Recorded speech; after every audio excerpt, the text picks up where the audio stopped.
Assalamualaikum warahmatullahi wabarakatuh. A'udzu billahi minasyaitonir rajim. Bismillahirrahmanirrahim. Alhamdulillahilladzi arsala rasulahu bil huda wa dinil haqqi liyudhhirahu 'ala ad-dini kullihi wa kafaa billahi shahida. Asyhadu an la ilaha illallah wa asyhadu anna Muhammadan 'abduhu wa rasuluh. Allahumma shalli wa sallim ala sayyidina Muhammad wa ala alihi wa sahbihi ajma'in wa ba'd.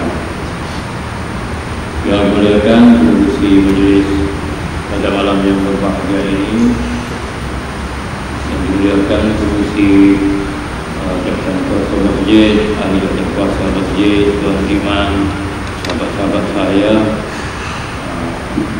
ahli qaryah, hadirin hadirat sekalian.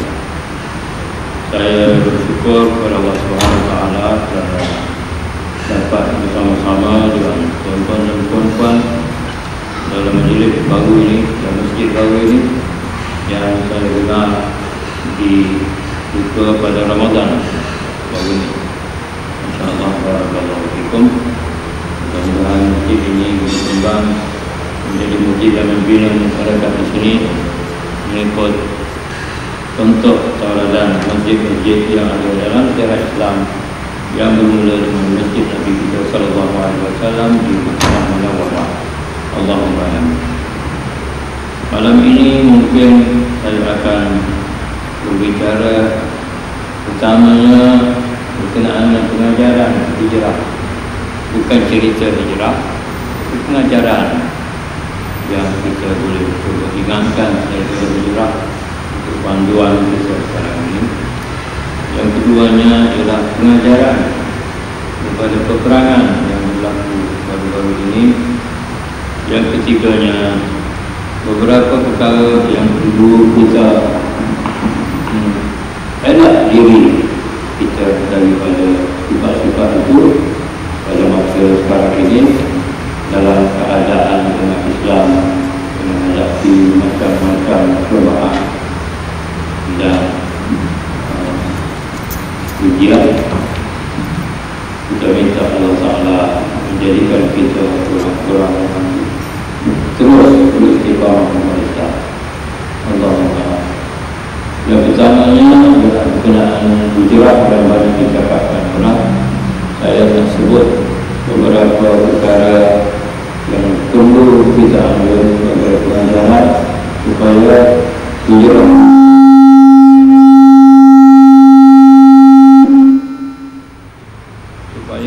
itu menjadi pengajaran kalau kita pada masa sekarang.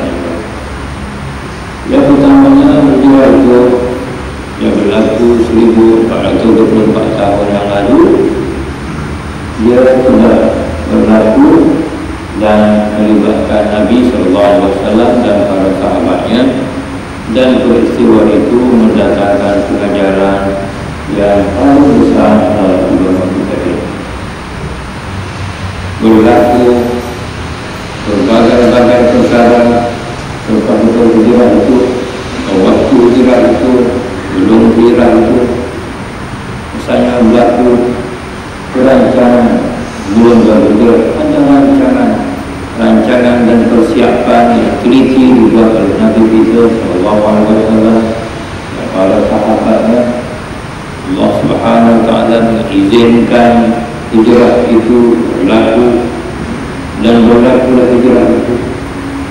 Bila berlaku, timbullah usaha membina masjid, timbul usaha membentuk persaudaraan di kalangan orang-orang muhajirin yang berpindah daripada Mekah ke Madinah dengan orang Ansar yang ada di sana.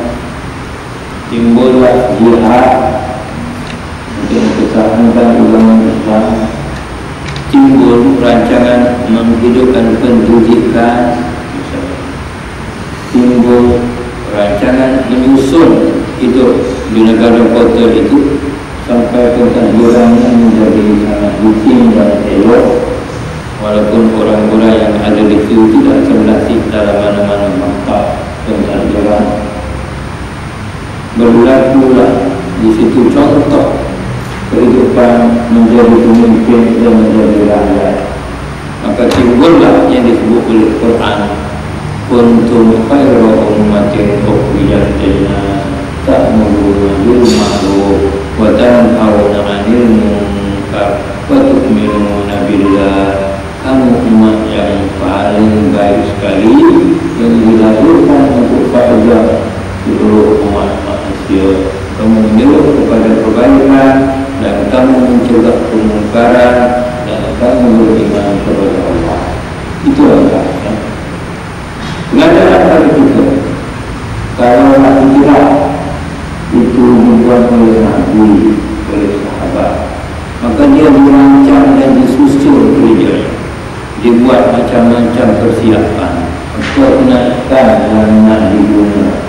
Siapa dia yang jadi pemandu jalan, siapa dia yang nak tunjuk jalan dan rahsia yang jarang-jarang orang lalu bila kita lalu, orang belum tahu, tak tahu tempat mana nak bersembunyi berapa lama.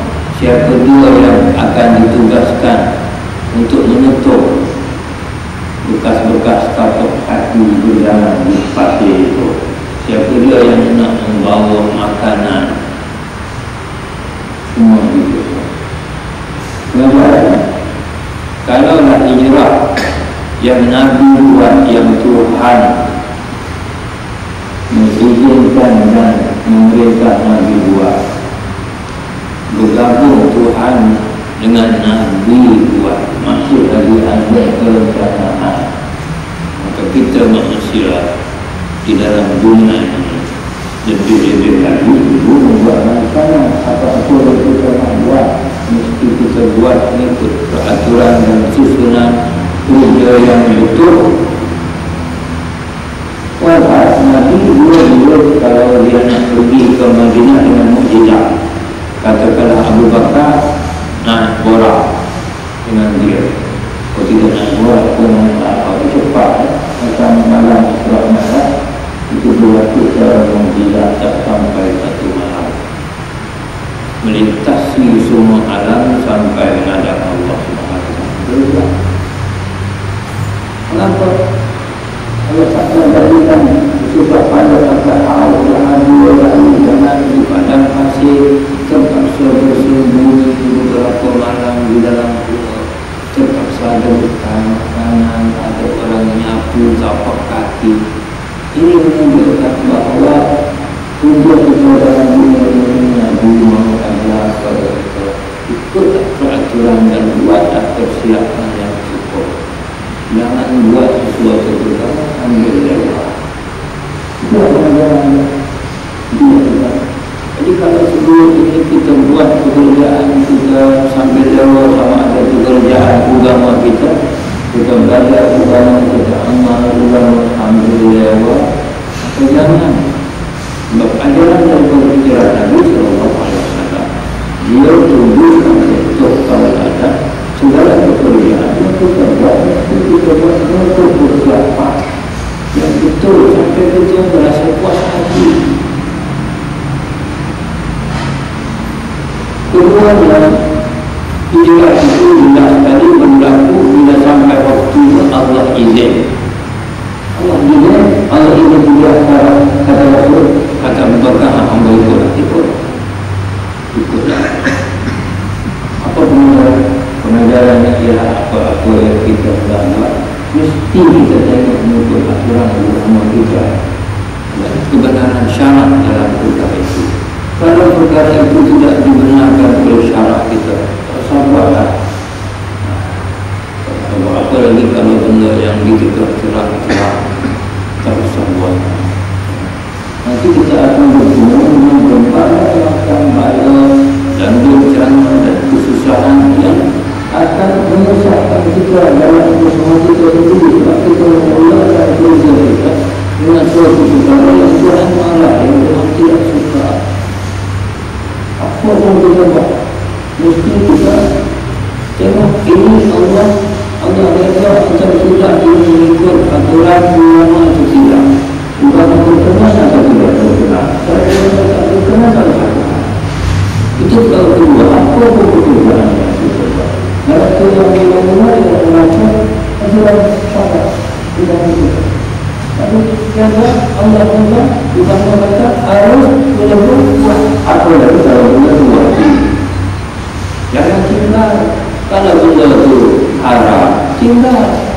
dulu tidak tahu hal kalau kita tahu tinggal jangan nanti orang mahu kita kita kita sendiri menjadi berbuat di waktu enggak akan berkali dia tidak tahu hal bukan dalam ketiga bila dia berpindah ke Madinah maka terbinalah masjid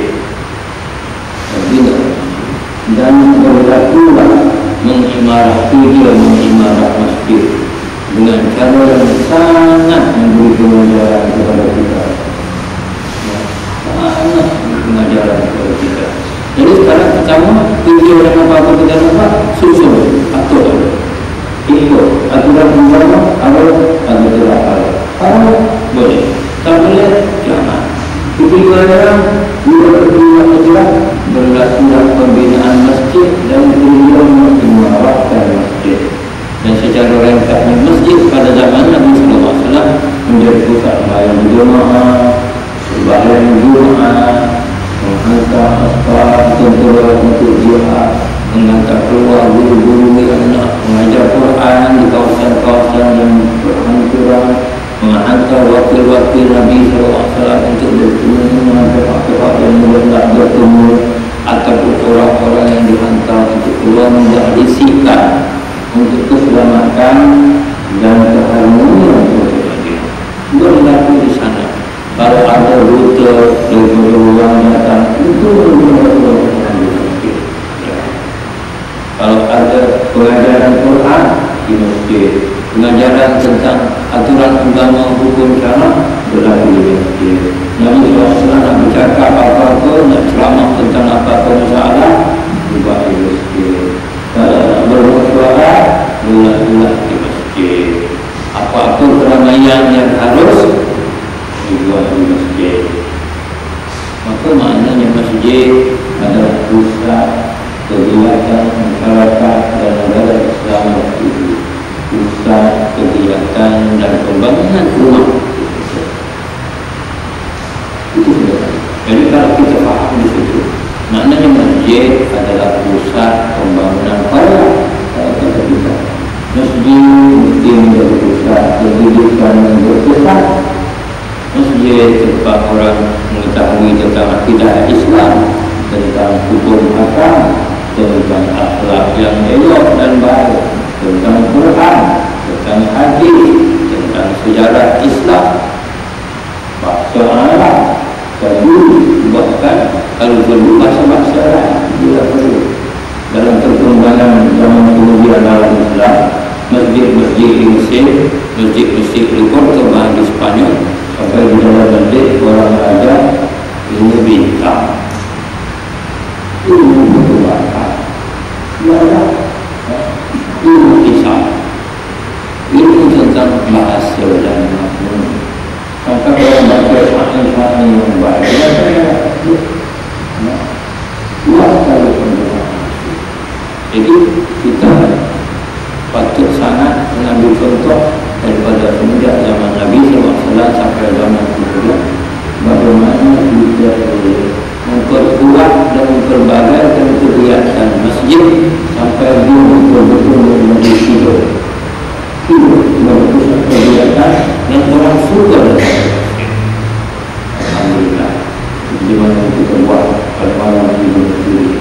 Orang dewasa pun ada, orang muda bukan orang tua saja. Sebenarnya itu orang tua saja, orang muda saja. Berkala yang satu lagi bila berpindah ke Madinah, orang Islam mengambil berat tentang pendidikan, sehingga sifat mengenai perang Badar bila diserang maka orang Islam terpaksa berperang jihad. Wajib bila diserang wajib. Maka bila ada orang-orang yang diambil sebagai kawanan perang, maka tiap-tiap orang yang tidak beragama Islam itu kalau dia nak bebas, dia mesti ada 10 orang anak orang. Sebegitu diambil berat oleh Nabi SAW dan sahabat-sahabat tentang pendidikan. Lepas daripada dunia kehidupan di Madinah ambil berat, lepas dia terus pendidikan. Kesan daripada Lepas jihad ada orang tawanan perang, ada orang berburu sebagai adat umat Islam. Sekarang pun masyarakat supaya kita umat Islam di mana-mana kita berada, mesti kita mengambil beratkan pelajaran dan pendidikan agama supaya orang kita jangan sesat. Pendidikan tentang beribadat supaya ibadahnya elok dan sah. Pendidikan tentang akhlak supaya akhlak dan akhlaknya elok, adabnya elok, dan mana ilmu yang berfaedah untuk umat Islam. Yang kalau ilmu itu kita tidak tahu, maka kita tidak dapat menunaikan kaedah dan adat kita. Maka kita perlu baca. Kalau kita bercakap dalam rangka yang lebih luas lagi, misalnya kalau tak tahu komputer tak apa. Sekarang kalau tak tahu, saya tak boleh. Tak boleh. Kalau tak guna komputer, kalau tak guna komputer, tak guna internet, tak apa. Kalau tak boleh sampai pertahanan untuk bangsa menggunakan alat-alat elektronik surveillance. Yang kalau kita tidak tahu bahawa itu apa orang boleh mematikan kawalan negeri kita dan orang buat apa-apa yang dia membuat kita tak tahu. Jadi masalah kita orang pakar kita itu banyak. Kalau di jabatan kerajaan juga, sekarang ada bahawa hacker orang merosakkan rekod-rekod yang ada dalam jabatan kerajaan atau kementerian. Kalau tak ada pakar-pakar yang nak menjaga itu, nanti datang orang daripada luar merosakkan segala macam. Kita dia masuk ke dalam fail Allah, dia rosakkan habis fail kita, kacau habis benda kita. Boleh ada kalau zaman itu tak boleh ada, kalau kita ada masalah. Kalau tidak ada masalah, kita boleh tahu. Itulah contohnya, kita mesti mengambil berat tentang ilmu-ilmu yang mustahak untuk umat kita, ilmu agama, ilmu akidah, ilmu tentang amalan dan akhlak, ilmu tentang kehidupan kita, termasuk pertanian, ya, termasuk kedokteran sebagainya, termasuk ekonomi, supaya ekonomi kita tidak dirosakkan oleh orang dia menjadi teguh. Sebab kalau ekonomi kita orang rosakkan, nanti dia akan jatuh. Amerika boleh menjaga orang melalui ekonomi. Syarikat dia yang besar-besar tenang, Amerika tenang. Dia pandai melalui peraturan undang-undang yang dia buat dalam perundangan antara bangsa. Dia buat undang-undang, dia tekan orang suruh ikut undang-undang. Kemudian syarikat misalnya telah satu syarikat lain mati, dia jajah. Kalau dulu kita tak dengar orang menjajah melalui ekonomi macam itu, tapi sekarang ada, jadi orang kita kena tahu.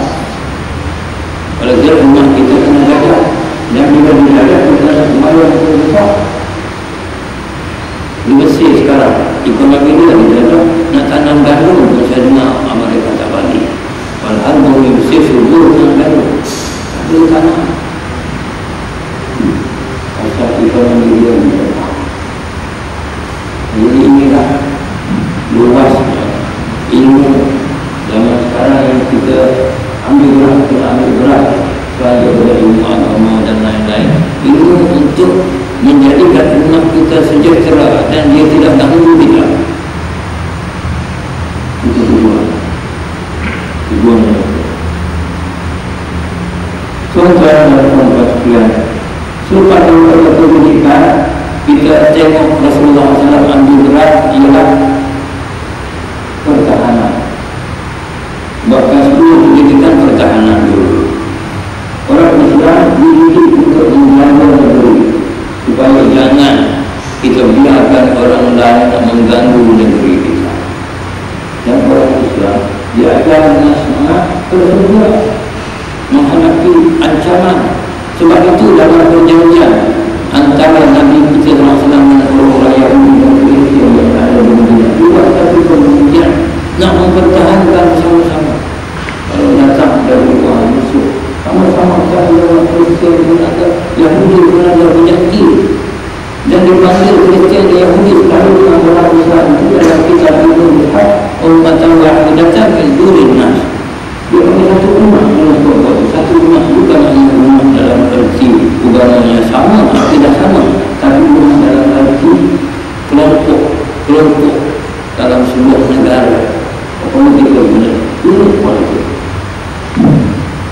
Pokoknya kemudian bila orang Yahudi khianat nak bunuh Nabi, nak Allah, dia khianat, Yahudi khianat.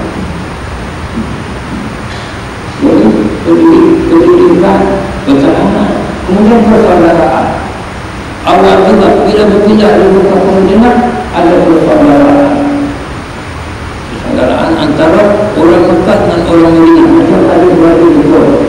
Orang Mekah dan Madinah baik. Orang Madinah sama orang Madinah yang selalu berperang dengan Allah itu menjadikan baik. Jadi persaudaraan Madinah itu sangat kuat. Apa pengajaran untuk kita? Pengajaran untuk kita ialah di mana kita berada persaudaraan kita sama Islam itu kuat. Sama-sama seperti orang Hajirin dan orang Hajirin dan orang Ansar, orang Aus dan Khazraj. Sebab bila berbeza kami bentuk. Jadi contoh keadaan bagi kita sekarang di mana kita berada dalam Korea itu dan kita dalam Korea itu. Maka persaudaraan kita hendaklah jangan merosak. Kerana perbezaan faham dalam soal politik, soal kepentingan duniawi. Kita jadikan itu sebagai satu perbezaan dalam pendekatan melihat masalah. Tapi jangan sampai kita orang Islam pecah sampai kita menjadi rumah. Dan bila rumah pecah-pecah, orang serang negeri kita pun kita tak boleh mempertahankan perbezaan Iraq, Iraq. Bila orang Islam berpecah, tak ada tolong-menolong, tak ada persepakatan. Orang yang buat kepada dan orang Islam jadi rumah persepakatan pun tidak ada, keputusan buat pun tidak sama. Sebab itu penting sangat di mana kita berada ada persaudaraan, ada persaudaraan. Dan persaudaraan dalam Islam ini kalau menurut Al-Quran sangat tinggi nilainya sampai dia disebut sebagai Allah Subhanahu. Dan dalam surah Al-Fatah bagian akhir ayatnya ialah a'udzubillahi minasyaitonir rajim. Muhammadur Rasulullah walladzina ma'ahu asyidda'u 'alal kuffari ruhamaa'u bainahum. Muhammad adalah Rasulullah. Orang-orang yang bersama-sama Muhammad dan mengikut ajaran yang menurut sama ada pada zaman waktu dia itu atau zaman kemudian mereka itu kurang dan tidak dengan orang kafir bermusuh dengan mereka, tetapi mereka kasih sayang sama kita. Itu sifat orang bersama dengan Nabi. Kalau kita betul-betul bersama dengan Nabi, sifat itu juga ada pada kita. Muhammad adalah Rasulullah. Kalau kita bersama dengan Nabi, kita dan boleh keras dan tegas dengan kafir yang setuju dengan kita. Bagi orang setuju dalam masalah. Tapi bolehkah kita sekali-sekala keras dan tegas dengan kafir yang menjadi setuju? Tak boleh. Kita tak ada kekuatan. Ambil kita kata tolong jangan. Kita sekarang duduk dalam keadaan tukang meminta-minta. Pasal apa yang tak boleh buat? Dia tak boleh bertegak dengan keras untuk kita. Pasal kita tidak ada satu lagi Ruhamah. Tak ada. Kalau kasih sayang manusia tak ada kekuatan untuk nak tegas dan keras dengan orang yang bermusuh kita. Mana ada kekuatan? Tak. Bila Ruhamah tak ada kekuatan. Boleh kita kata anak pilih sampai turun bolehlah kita kata. Tapi pokoknya kalau tak ada Ruhamah, apa juga alasannya kata dia begitu bini ke? Tak ada Ruhamah, tak usah bincang, tak boleh tegas manusia. Tak usah kata ada apa alasan apa boleh jadi itu apa, tapi tak boleh asyidah al-Kufar, tak boleh. Kita boleh asyidah al-Kufar bila ada Ruhamah ubainahum. Dia dua formula. Kalau macam duit tu, satu kepala agung, satu lebih harga segini, tak bisa. Maknanya kalau kita tak sama dengan Nabi, macam mana nak tegak dengan kufar? Kita nak boleh bersama dengan Nabi, kena ada Ruhamah ubainahum. Maknanya sekarang umat Islam sifat Ruhamah ubainahum tak ada. Maknanya umat Islam sekarang tidak bersama dengan Nabi. Kalau umat Islam tidak bersama dengan Nabi, dia bersama dengan siapa? Bersama dengan jemput, bersama dengan jalan, bersama dengan syarat. Kemudian Nabi berkata, hati Nabi macam mana? Hati Nabi dulu. Ia duduk dalam surah At-Taubah ayat yang penghabisan. Ayatnya adalah A'udzubillahi minasyaitonir rajim. Laqad ja'akum rasulun min anfusikum azizun 'alaihi ma 'anittum harisun 'alaikum bil mu'minina raufur rahim. Fa in tawallaw faqul hasbiyallahu la ilaha illa alaihi tawakkaltu wa huwa rasul. Terhadap baru kamu seorang rasul dari kalangan kamu sendiri. Amat berat, sangat atas benda itu. Semua benda yang merusak dan menggerakkan kamu, yang menyesatkan kita, yang betul-betul sangat atas dia anjung ada iman. Dan semua benda yang mendapatkan faedah dan kebaikan sangat baginda itu berkehendak hari itu. Dan kepada orang mukmin teramat sangatlah kasihan belas dan sayang. Hati kita kena bentuk supaya jadi macam sama kita. Yang bentuk kebaikan orang Islam amat sangat kita minta. Yang menyusahkan orang Islam mungkin amat sangat kita berakhlak. Kepada sesama Islam amat sangat kita sayang. Tapi sifat itu ada sekarang pada kita tak ada. Kita juga oleh budaya benci. Kita sekarang dikuasai oleh the culture of combativeness sama kita. Sepatutnya kita ada budaya kerajinan, culture of compassion. Tapi kita terbalik sekarang sama kita. Kita sudah dikuasai oleh the culture of compassion.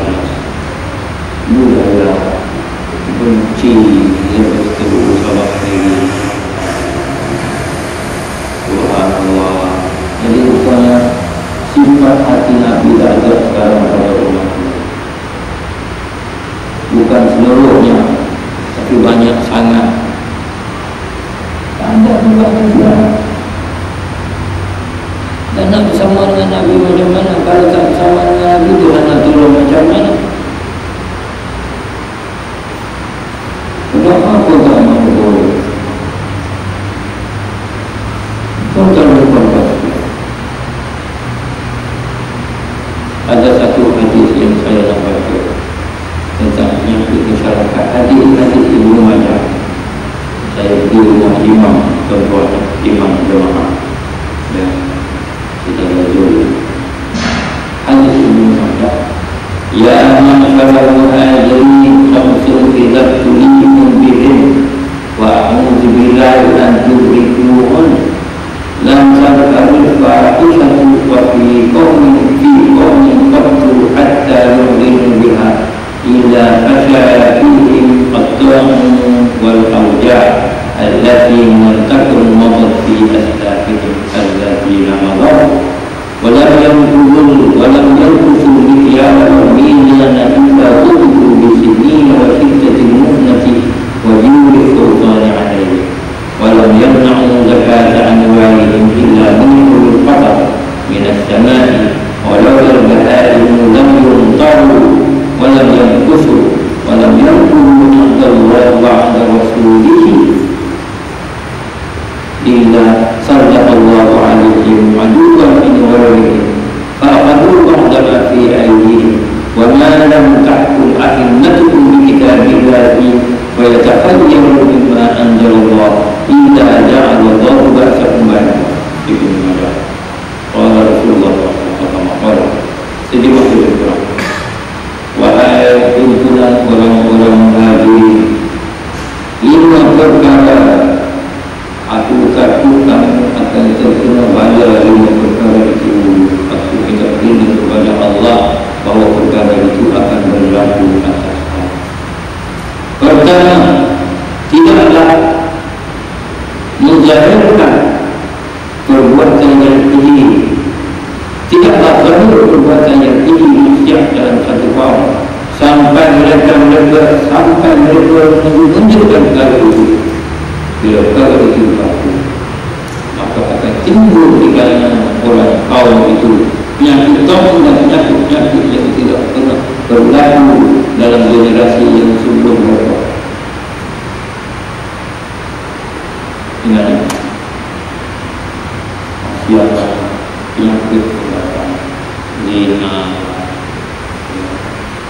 tumbang makaran, kata tambah perempuan sambil buang air, narkoba, maka jadi fitnah, rokok lah, di mana-mana. Semua penyakit yang tak pernah ada. Dan bila kadang mereka itu mengurangkan sukatan dan timbangan, maka akan berlakulah kemarauan dan kesusahan dalam kehidupan, dan berlakulah kejahatan mereka yang berkuasa atas mereka. Orang bisnes menipu, orang kaya. Dan bila mereka tidak menunaikan zakat atau mereka, maka tertahanlah hujan dari langit. Dan kalau tidak, kerana binatang-binatang yang berakal, maka tidak turun. Dan bila mana mereka itu melanggar janji Allah dan janji Rasulnya, maka Allah akan menjadikan berkuasa atas mereka itu seteru mereka sendiri. Maka seteru itu akan mengambil sebahagian daripada apa yang ada dalam milik mereka. Dan bila ada ketua-ketua orang Islam tidak membuat keputusan ikut apa yang ada dalam kitab Allah dan tidak memilih yang demikian itu, maka Allah akan jadikan berlaku perkelahian antara sesama. Saya tidak tunjukkan perkataan itu, tapi itu hadis untuk kita semua, untuk masyarakat, supaya kita boleh mengelak diri daripada kebencanaan yang berlaku atas diri kita. 5 perkara bila berlaku, maka akan datang 5 perkara. Dia ada kait-kait perkara itu. Begitu sebab yang sabar. Walaupun kita sendiri sekali lintas, itu rupanya kita pun tak nampak. Itulah peraturan yang diajarkan oleh Allah Subhanahu wa Ta'ala.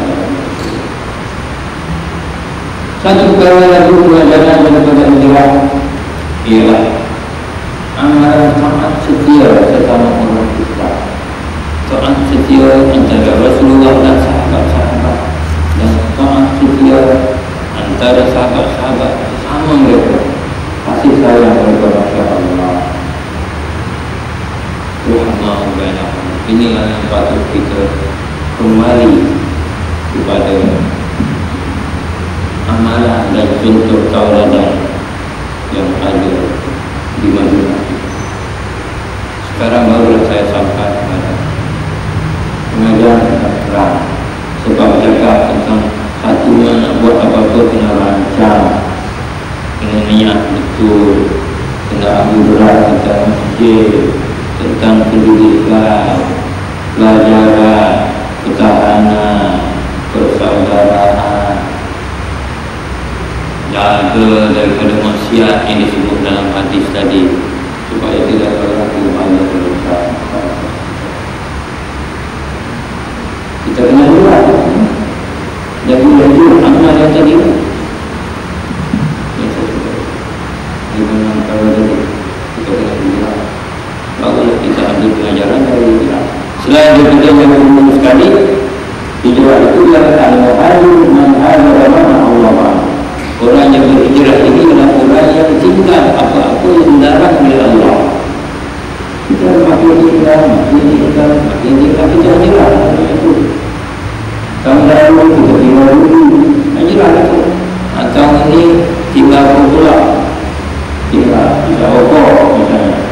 Kalau kita kata orang perlu, tidak. Buat itu, lepas tu tinggal rokok. Lepas tu tinggal hidup berbelanja yang mundur-mundur, itu mewah.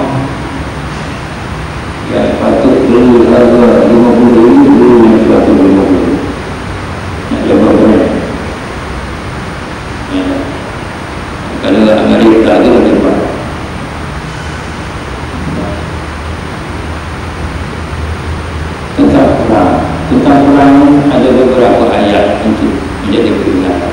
Antaranya ayat Zahara al-fasad fil bahri bima kasabat aydin nas liyudhiqahum ba'dal ladzi 'amilu la'allahum yarji'un.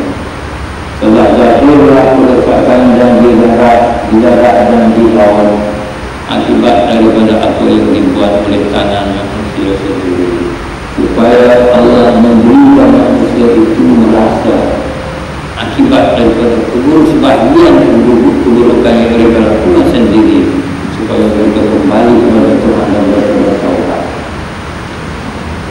Itu hanya adalah fasad. Maknanya ada benda yang Allah izin berlaku kerusakan di darat dan di laut, termasuk kerusakan di angkasa pada sekarang. Lalu Allah izinkan itu adalah untuk kita mendapat sedikit sakit daripada amalan yang tidak betul kita. Allah izinkan. Kalau dia nak sekat supaya tak berlaku benda jahat, buat benda salah macam mana pun, biar agaklah dia boleh. Tapi kalau dia tak begitu, maka binasa lah kita. Tak ada peluang langsung manusia yang jadi dia berguna. Tapi pentinglah kita tak terpaksa juga kerana kita ada buat benda salah. Maka kita berlaku operasi pada kita biarkan penyakit berkembang. Kita tak kawal, kita tak pantang. Timbul penyakit tu. Bila timbul penyakit tu, kita nak buat operasi lah.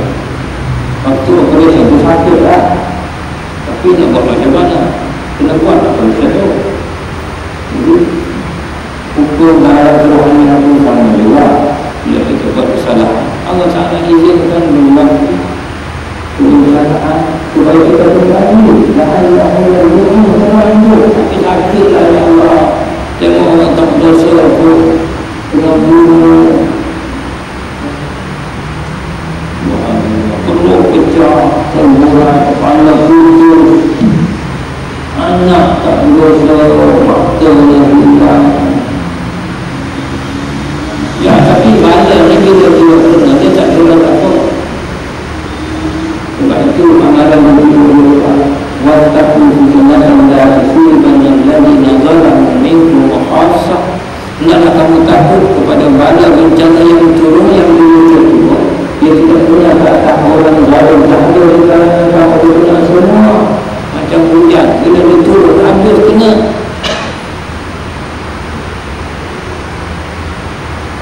Satu ayat lagi. Wa in tatawallaw yastabdil qauman ghayrakum wa la takunu amsalakum. Kalau kamu surut ke belakang daripada agama ini, kalau kamu terjadi kepada agama kata-kata satu suasana tak boleh, maka Allah akan gantikan orang yang berpegang pada agama ini dengan kaum lain daripada kaum yang mereka tidak satu suka. Tuhan akan ada Allah Islam itu jangan kita. Kita tapi tubuh adalah kenapa sakit hati, merasa sakit sedih selalu berkali. Tapi kalau umat-umat sudah bangsa kenal semua.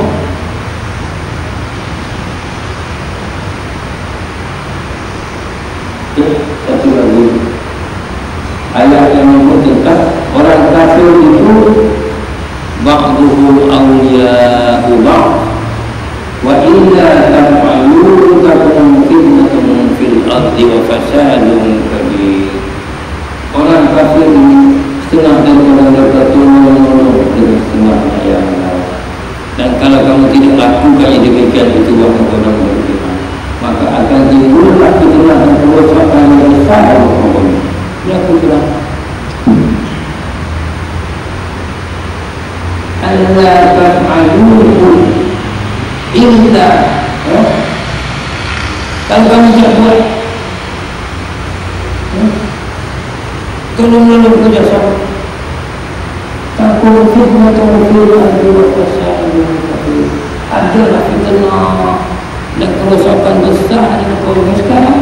Orang Islam tak ada tolong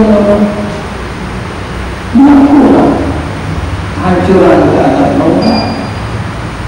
Kesan berdua. Itulah antara ayat-ayat dan pengajaran yang datang daripada Quran yang boleh kita gunakan sebagai lampu untuk menyuruh kita sekarang. Sekarang saya nak sebut pada tuan-tuan yang saya sebut dalam interview saya selepas saya ceramah kepada ahli-ahli akademik IT yang 2-3 hari lalu. Saya kata dalam masa tidak sampai 80 tahun umat Islam melakukan satu kesalahan yang sangat besar selama 4 kali.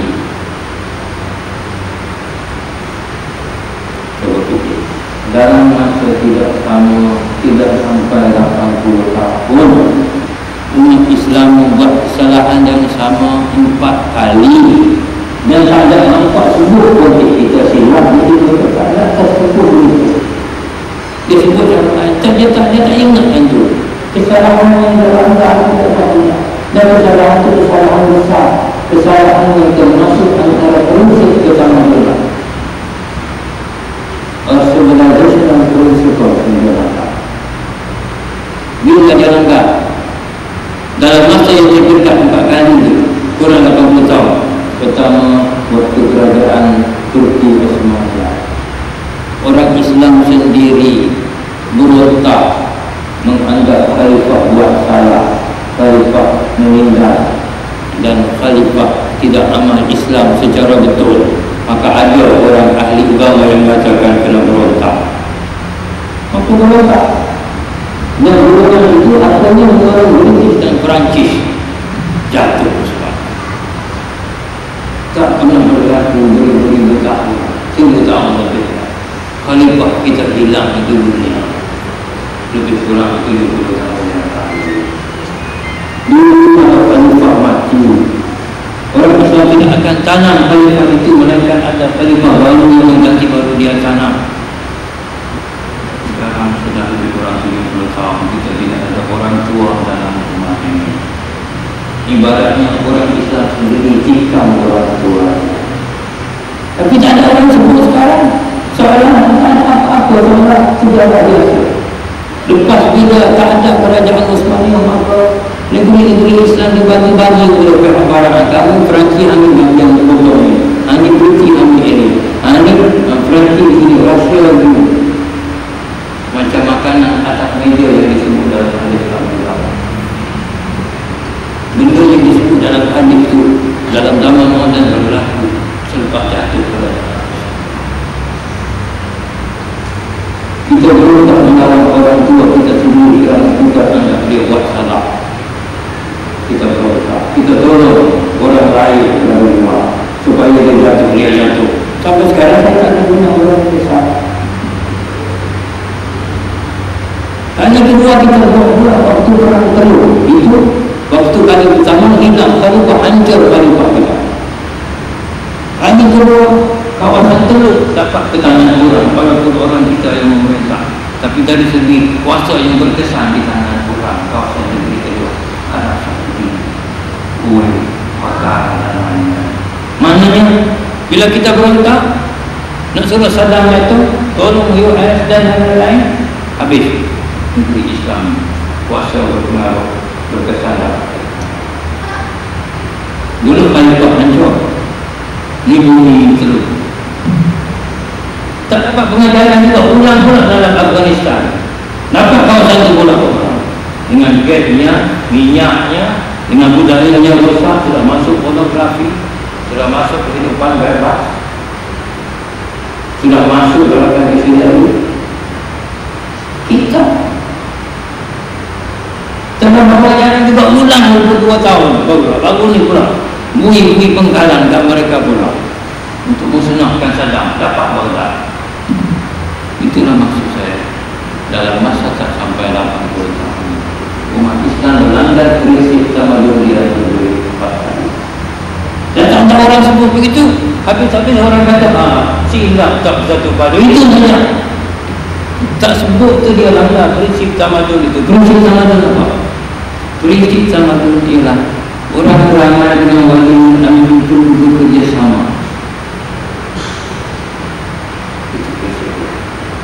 Dan kalau waliul amri atau orang yang menjadi ketua orang Islam ada membuat salah, orang Islam jangan berontak, tapi kena perkasakan budaya al-nasihat yang multifungsional dan berkesan. Bukan mulut saja, usaha yang berbagai aspek multi-dimensi dan berkesan. Al-nasihat bukan nasihat mulut saja, nasihat awak tidak, fikir mereka sampai berkesan. Doa tidak, orang Islam berontak, budayaan debat, kesan daripada budaya berontak 4 kali tak sampai 80 tahun hilang Khalifah, hilang kawasan negeri Tengah, hilang Afghanistan, hilang Baghdad. Itu pengajaran. Prinsip itu ada dalam kitab mana? Pertama dalam kitab Al-Ibanah Al-Ash'ari, bahagian yang akhir tentang akidah Ahli Sunnah wal Jamaah. Kami menganggap sesat orang yang mengatakan boleh lawan kalau ketua orang Islam ada buat perkara salah. Tuan-tuan baca, saya berkata, keduanya dalam kitab Al-Ghazali Ar-Risalatul Qudsiyah, bahagian akhir Al-Aslul Ashir, prinsip yang ke-10 dalam Ar-Risalatul Qudsiyah. Akhir sekali dia sebut, jangan, walaupun dia ada berbuat salah, jangan berontak, kecuali dia sudah jadi kafir betul. Kitab yang ketiga ialah Ar-Risalah At-Tahawiyah, itu kurang nombor 71 atau 72 kitab. Kitab satu lagi kalau nak baca, ya, Syarah Imam Muslim tentang hadis, tentang wajib taat pada umara dalam perkara yang lain. Kalau dia suruh buat benda yang tak baik, jangan buat, tak boleh, haram. Tapi kalau dia buat benda tak betul, tegur dengan baik, jangan berubah, untuk menjaga kalimah muslimin. Disebut juga istri pendapat Al-Khattabi. Kemudian Imam Muslim berkata sebut, antara kewajiban kita ialah ta'allufu qulubin nasi li ta'atihim fil khairi. Kita kena mengujuk hati orang ramai bersatu padu dengan orang yang memegang urusan muslimin untuk taat kepada mereka dalam perkara yang betul. Sampai kena ajak satu padu. Tapi orang yang mulutnya apa lantang, kalau ada orang buat begitu, dia kata menjilat kerajaan. Kalau begitu Imam Nawawi ajak orang suruh jilat kerajaan. Mana sudah bahasa itu? Sebab bahasa biadab. Sebab jilat ini anjing. Jadi kalau orang ajak buat kebajikan yang waliul amri, yang ada kehalangan suruh buat, kita, kalau kita buat, orang kata jilat kerajaan. Bahasa yang menggunakan perkataan jilat kerajaan ini bahasa subhanallah, datang dari akal macam mana lain.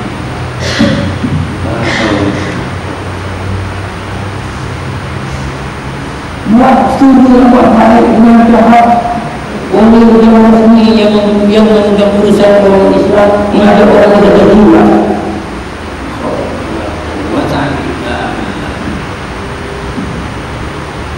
Dan kita mana masuk ini macam siapa pula saya besar itu?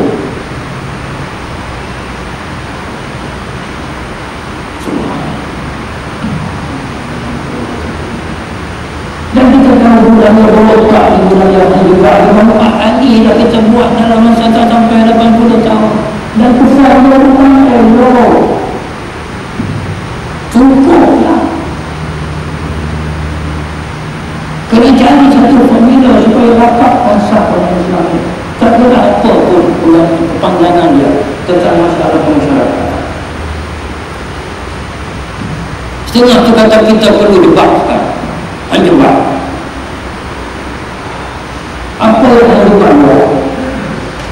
Juga ni, bila dalam kisah tuan-tuan ni hubung-hubung dengan tak betul berkata betul kata nak buat kacau pada raja. maka diberi keputusan dia kena bunuh. Orang kamu tak betul, kamu tak nak jalan untuk betul keadaan begitu. Susah, tak jalan. Maka bendahara yang tahu, yang bijaksana, betul buat, marilah kita tempat persembunyian jauh. Ingat di Kuala jauh. Tapi dia beritahu sudah dibunuh lah. Dia buat apa dia buat? Rampak istana, berzina dengan bunuh dan daya. Lepas berzina bunuh pula. Lepas bunuh orang ramai yang tak boleh siapa dia bunuh tidak seorang tu. Istana pun ambil, harta dalam istana pun dirosak banyak. Itikam-tikam. Itu kesalahnya kita nak betul supaya semua keadaan kita. Itu nafsu amarah. Itu bukan bijaksana. Ajaran kita ahli sunnah tak ada. Adab Melayu pun tak ada. Melayu dipantang derhaka. Sebab itu orang Melayu belajar Melayu. Bila dia lepas menjaga-jaga dalam rumah, dia tengok dia dekat dengan hari tu, dia tengok raja turun daripada rumah dia, dia buat maksiat dengan isteri dia. Dia berpegang lebih, dia timbang-timbang, wahai raja,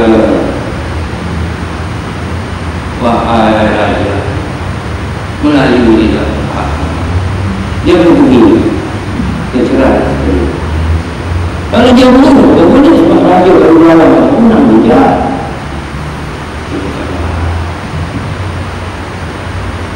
Dia buat tidak boleh tidur.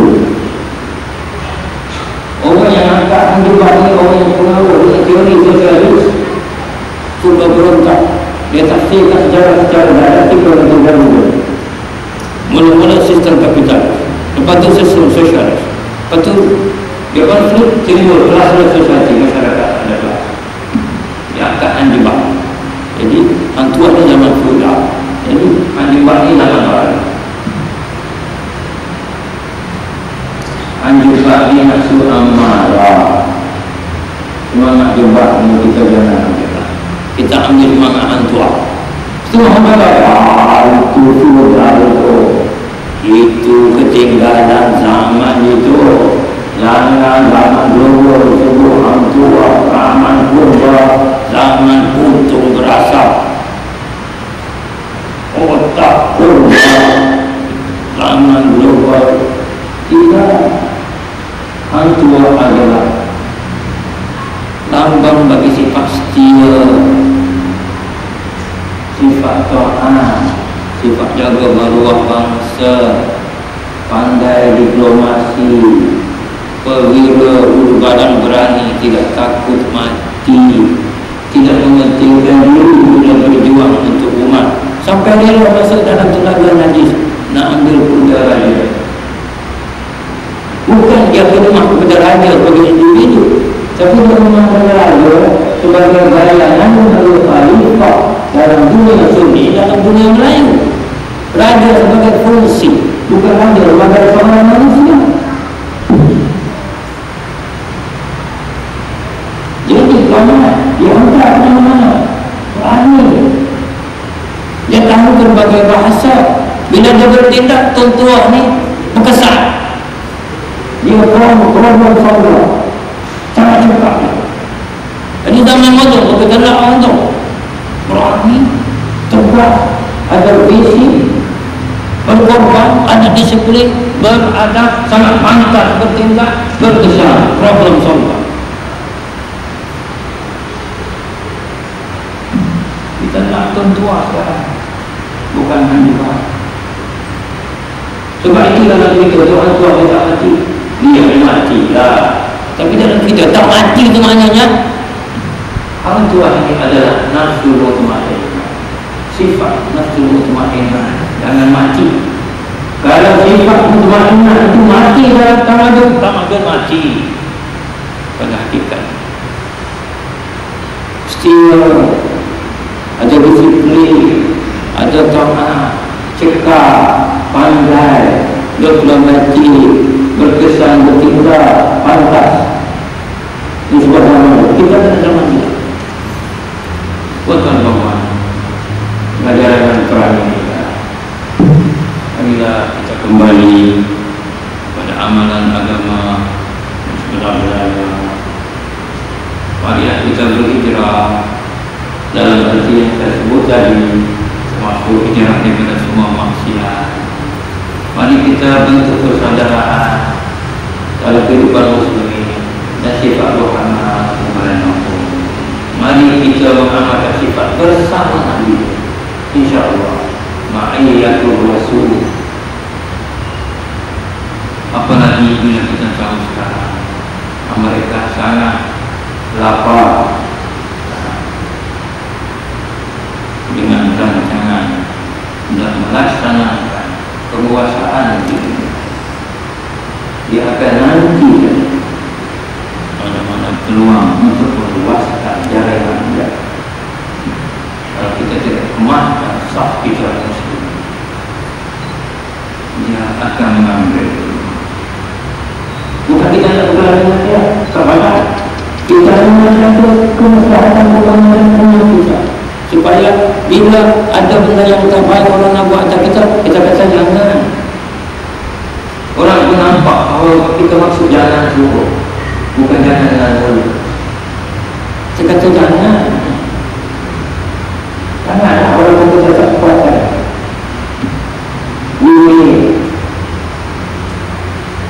Dan kita boleh buat itu hanya bila kita ini satu bagi. Tuan-tuan, itulah apa yang saya sampaikan.